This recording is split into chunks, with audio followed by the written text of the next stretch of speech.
Japan is one of the most fascinating countries on Earth, but it also has one of the most confusing reputations when it comes to money. Some people say it's insanely expensive. Others say you can travel there on almost nothing. So today we're going to test it in the simplest way possible. What does Japan actually look like if you spend $50 a day, $100 a day, and $200 a day? Three completely different budgets, three completely different travel experiences. From capsule hotels and convenience store meals, to private hotel rooms, bullet trains, and some of the best food in the world. We're going to break down exactly what each budget gets you, where you sleep, what you eat, how you travel, and what kind of experiences you can actually afford. By the end of this video, you'll know exactly how much money you really need to explore Japan, and which budget gives you the best experience. Japan has a reputation problem when it comes to money. For years, people have described it as either shockingly expensive or surprisingly affordable, with almost no middle ground. And the difference between $50 and $200 isn't just comfort, it's access, flexibility, and sometimes even geography. Let's start with the $50 day. $50 places you squarely in the backpacker tier, but in Japan, that doesn't mean suffering, it means efficiency.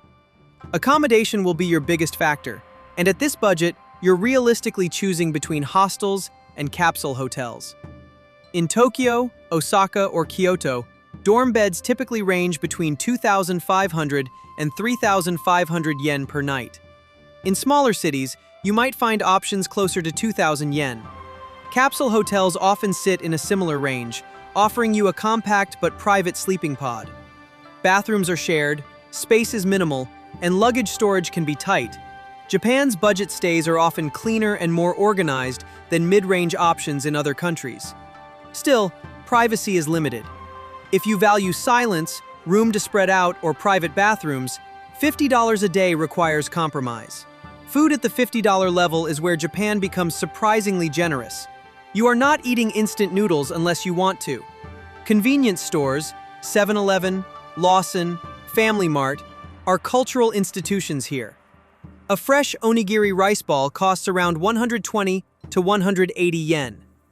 A bento box ranges from 400 to 700 yen. A filling ramen bowl at a casual shop averages 800 to 1,200 yen. You can comfortably eat 3 solid meals for under 2,500 yen per day if you plan wisely. Breakfast might be a convenience store pastry and coffee for 300 to 500 yen. Lunch could be a noodle shop meal under 1,000 yen. Dinner at a simple curry chain or ramen bar might run 1,200 to 1,500 yen. The quality remains high. The difference at this level isn't taste, it's atmosphere and variety. You won't be doing omakase sushi or premium wagyu, but you won't feel deprived either. Transportation on $50 per day requires strategy. Local metro rides in major cities typically cost between 170 and 300 yen per trip. If you're exploring a single city and walking heavily, you can keep daily transport under 1,000 yen. IC cards like Suica or Ikoka make this seamless. However, long-distance travel becomes difficult at this budget. A single Shinkansen ride between Tokyo and Kyoto can cost around 14,000 yen one way, nearly 3 days of your entire $50 allowance. So at this level, you either stay put in one city for several days or rely on slower regional trains and buses. The $50 traveler moves less, but explores deeper within one area. Activities at this tier rely heavily on Japan's abundance of free cultural experiences. Shrines like Fushimi Inari, Meiji Shrine, and countless neighborhood temples cost nothing to enter. Parks, markets, neon districts like Dotonbori, and historic streets like Gion are all open experiences. Paid temple entrances generally cost between 300 and 600 yen. Museums often range from 500 to 1,000 yen. You can fill your days meaningfully without large entry fees. The trade-off is premium experiences. Tea ceremonies, guided tours, theme parks like Universal Studios Japan, or specialty workshops are usually out of reach unless you sacrifice elsewhere. The $50 day is immersive, but selective. Now let's shift to $100 per day, roughly 14,000 to 16,000 yen. This is where Japan transforms from efficient travel to comfortable travel. Accommodation opens up significantly. Business hotels such as APA, Toyoko Inn, or similar chains offer private rooms between 7,000 and 12,000 yen per night, depending on city and season. These rooms are compact but include private bathrooms, desks, air conditioning, and often breakfast options. You gain privacy, quiet, and personal space. You can unpack. You can recharge. For many travelers, this alone changes the emotional tone of the trip. Food at $100 per day becomes exploratory instead of strategic. You can still eat casually, but now you can add mid-range restaurants without anxiety. Sushi lunch sets around 1,500 to 2,500 yen become realistic options. Izakaya dinners with multiple small plates and drinks might total 3,000 to 5,000 yen. You can try specialty ramen shops, tempura counters, or okonomiyaki restaurants without constantly calculating exchange rates. Coffee culture also becomes more accessible. Boutique cafes and dessert spots add variety. The shift here is psychological. You're choosing based on curiosity, not just price. Transportation at $100 allows moderate regional flexibility. While you still wouldn't take daily Shinkansen trips casually, you could plan one longer intercity journey during a multi-day stay. A day trip from Tokyo to Nikko or from Kyoto to Nara becomes easy. Local travel costs remain manageable. Some travelers at this budget consider regional rail passes depending on itinerary. The key difference is flexibility. You can move when you want rather than staying confined to one neighborhood. Activities expand significantly at this tier. Tea ceremonies range from 2,000 to 4,000 yen. Kimono rentals might cost 3,000 to 6,000 yen. Castle entries, observation decks, and curated museums fit comfortably within your daily allowance. You could attend a small cultural workshop or book a guided walking tour.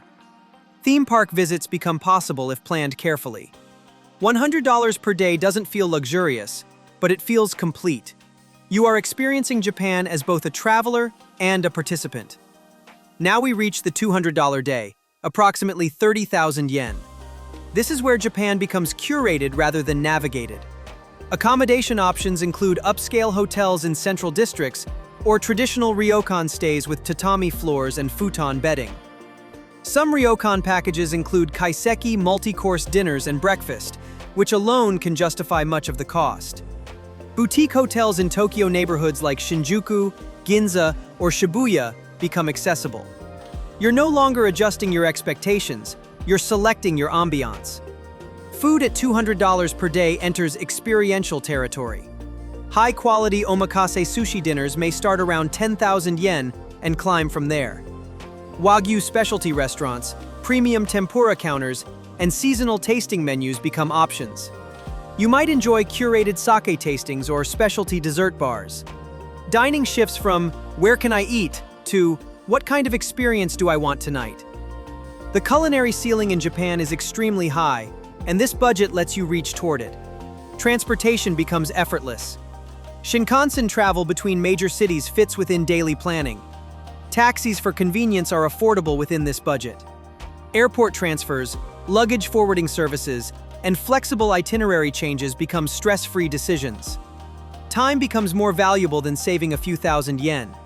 You can compress more geography into fewer days if desired.